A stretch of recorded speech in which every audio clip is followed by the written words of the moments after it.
If your research uses interviews instead of surveys, your methodology chapter will look completely different.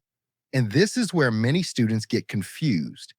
They try to use quantitative structures for qualitative research, and it doesn't work.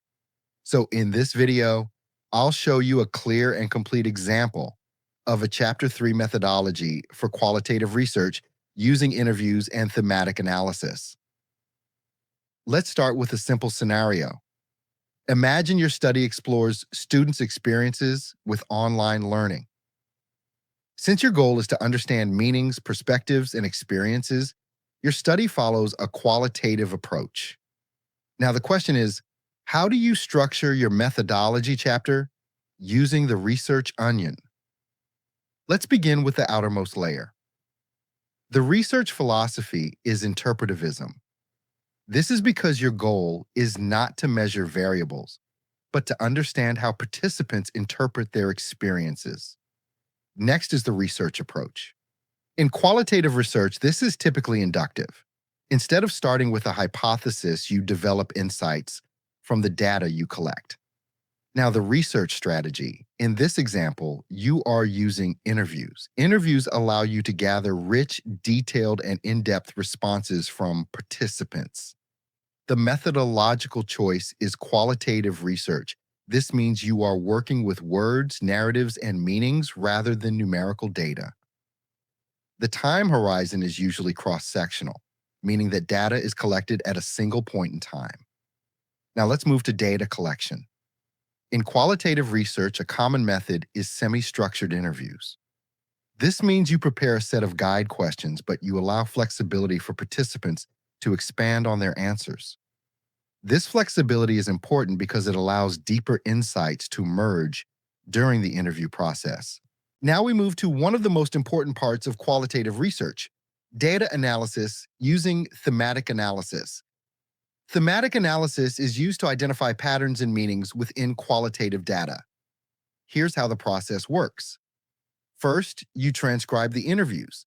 This means converting audio recordings into written text. Next, you read through the data carefully and identify codes. Codes are key ideas, phrases, or patterns that appear in the data.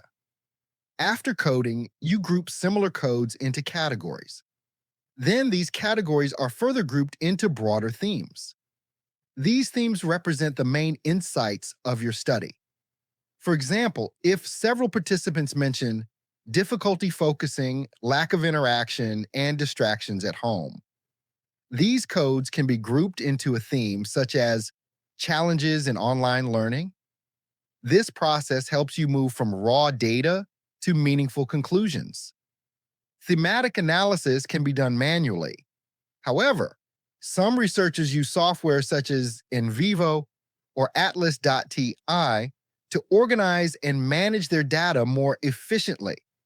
But it is important to remember that the interpretation still depends on the researcher. Here's the key idea. In qualitative research, you are not testing variables. You are interpreting meanings and experiences. So to summarize, a qualitative methodology chapter follows this structure. Research philosophy, interpretivism, research approach, inductive research strategy, interviews, methodological choice, qualitative time horizon, cross-sectional data analysis, thematic analysis. When you organize your methodology this way, everything becomes clear and logically connected. In my next video, I will show you a complete written example of Chapter 3 that you can actually use as a guide.